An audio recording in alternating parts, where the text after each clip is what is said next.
kaliya ayaa naga السلام عليكم ورحمة الله تعالى وبركاته. halkan waa Bulshamada waxaynu ka hadlaynaa xisbiyada mucaaradka iyo muxaafidka oo xukuumadii oo kala magacaabay laba guddiyo qabanqaabo oo mid waliba xuskeeda iyo dhankeedaba ka xusuuso sidii tuulka madax oo ay naga xigaan saddex show kaliya maanta waxaa bisha 15 bishana labada dhinac waxay u kala xusuus doonaan iyagoo laba dowladood kala ah laba madaxweyne kala sita laba shalay shaaca qaaday in aanay ka qayb gelin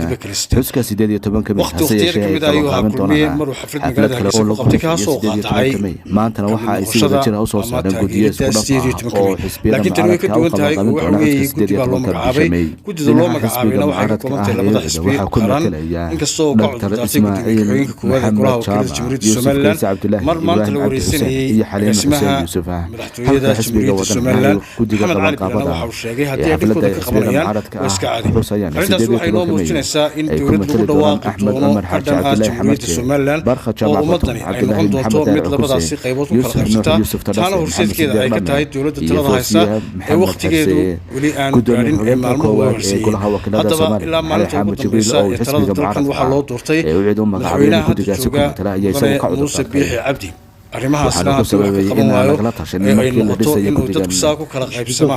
oo bulshada sidaa loo kala qaybiyo oo gobollada sidaasi ay uga dhacaan xafladahaasi iska hor imanaya ee lagu weyninayo maalintaasi oo mid waliba ay noqonayso mid ka duwan oo loo mari doono dhankiisa oo ka duwan ahaantii qaababka markaasi loo geli jiray guud ahaan bulshada oo isku duuban oo meel keliya ka xadhig jiidaysa taasi waxay nusqaan ku noqotay hogaaminta madaxweyne Muuse Biixi Cabdi oo run ahaantii ku guultaraystay hogaaminta dalkan oo noqonaysa in wixii loo soo dagaalamay wixii loo burburiyay dalkan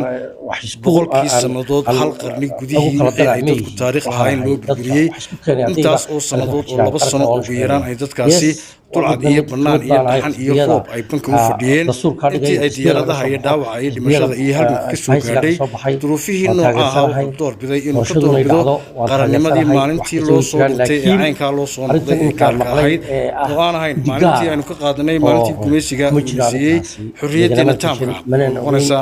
dib u curashadii Jamhuuriyadda Somaliland ee laga dhawaaqay 1991 magaalada mucaaradka ah ee noqotay iyo wadani oo isku horseed yahay haddii talaabo ka qaado Somaliland ayaa gaaray heer aan laga wada qayb doonaan mid ku guuldareysto ama hogaaminta dalka ay noqon waayeen qaariyo hogaasima kuurada ka soo hortay markii Somaliland ay dib u soo noqotay xornimadeedii arrintaasi waxay noqonaysaa markii ugu horeysay ee 4 sano iyo barka dalka Somaliland haya madaxweyne Muuse Biixi Cabdi oo xisbiga mucaaradka inay imika wadani u taana ka qaybgalka xuska 18 bisha isla markaana ay gaarayaan masaha markii ugu horeysay xisbiga mucaaradka ee Somaliland ay diidaan ka qaybgalka 18 arrintaasi ka hadasho oo lagu weydiinayna ma jirto mas'uuliyadda dadkan iyo dalkan waxay saaran tahay oo kaliya hayay had markii xisbiga kulmiye oo ahaa mucaaradkii wuxuu kala xilligaasi uu khilaaf jiray awgeedna uu fadlan ka qaybgalka xuska 18 iyagoo xilligaasi magaalada Hargeysa ku qabsaday 3 maalmood oo kaliya ayaa naga xigay xuska 30 sano guurada ka soo wareegtay markii Somaliland ay madax banaanedeeda dib uga soo noqotay dalkii la isku oran jiray Soomaaliya oo ay midoobeen 26 Juun sanadkii 1960 xuska sanadkan ayaa waxa hareeyay khilaafaad u dhaxeeya xukuumadda talada haysa ee uu hogaaminaya madaxweyne Muuse Biixi Cabdi iyo xisbiyada mucaaradka ee UCID iyo wadani labada xisbi mucaarid oo heshiis ku ah in ay meel kaga soo wada ridaan xukuumadda ayaa shalay shaaca ka qaaday in aanay ka qayb geli doonin xuska 18 May hase yeeshee ay qaban doonaan xaflad kale oo lagu xusayo 18 May maantana waxa ay si wada jir ah u soo saareen guddiyo isku dhaf ah oo xisbiyada mucaaradka u qaban doona xuska 18 bisha May dhinaca xisbiga mucaaradka ah ee UCID waxa ku metelaya دكتور إسماعيل محمد جامع يوسف كيس عبد الله إبراهيم عبد حسين إيه حليم حسين يوسف هلك حسبي وطن نهاي كوديغا قبان قابضة حفلة حسبي معارض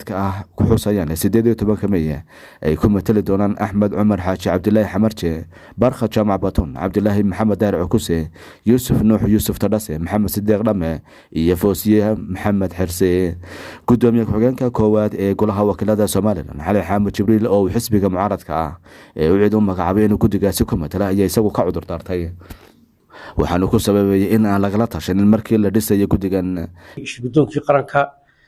aanu dalka aan madaxdiisa ugu sareysay ka mid ahay hawshaasi lagama tashan kamana guddidana waan ka cudur daaranaya kama midihii haddii bas dalka ay wax jiraan raggii isku keenayay wax isku soo dhaweynaya baan ahay meeyihii dadkii maadaama aan golihii wakiilada ee qaranka xeerdejintiisa ugu sarreeyey aan shirguddoonkiisii aan ahay inaan dadka dhinacyada wax isku aan lagu kala daraa meeyihii waxaan ahay dadka wax isku keenay haddayba qaranka wax jiraan qarankana waan u shaqaynayaa yes waa mid ka mid baan ahay xisbiyada dastuurka dhigay in xisbiyada laga soo baxo xisbiyada isbahaysiga ka soo baxay waan taageersanahay doorashadu inay dhacdo waan taageersanahay wax kasta way jiraan laakiin arrintan iminka aan maqlay ee guddi gaara oo kuma jiro arrintaasi lagalama tashan manaan ogeyn kamana midihii maadaama nin qaran aan ahay khilaafka cakiran ee kala dheeya xisbiyada mucaaradka ee UCD iyo wadani oo isku dhinac ah iyo xukuumadda Soomaaliland ayaa gaaray heer aan laga wada qayb gelin xuska 18 May oo ku beegan 31 sano guurada ka soo wareegtay markii Soomaaliland ay dib u soo noqotay xornimadeedii waxay noqonaysaa markii ugu horeysay ee 4 sano iyo barka uu talada dalka Soomaaliland hayay madaxweyne Muuse Biixi Cabdi ay wada jir xisbiyada mucaaradka ee UCD iyo wadani u qaadacaan ka qaybgalka xuska 18 bisha May isla markaana ay gaar u xusaan mase aha markii ugu horeysay xisbiyada mucaaradka ee Soomaaliland ay diidaan ka qaybgalka 18 May oo ay qabanqaabadiisa leedahay xukuumaddu hase yeeshee dhowr iyo 10 sano ka hor ayay ahayd markii xisbigii kulmiye oo ahaa mucaaradkii ugu xoogganaa xilligaasi uu khilaaf jiray awgeed ganafka ugu dhuftay ka qaybgalka xuska 18 May iyagoo xilligaasi magaalada